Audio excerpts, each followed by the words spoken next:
یو بادشاه خر یې مړ شو نو جړلې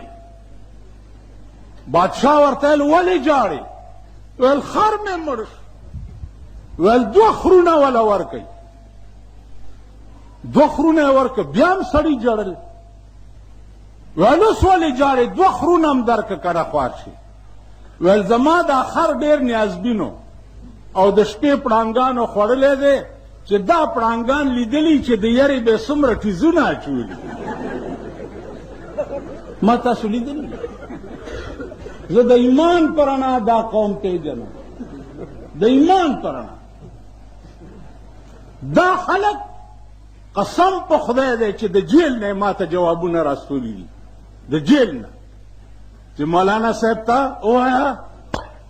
چې بغیر د تا هم څوک نشي خلاصولی بغیر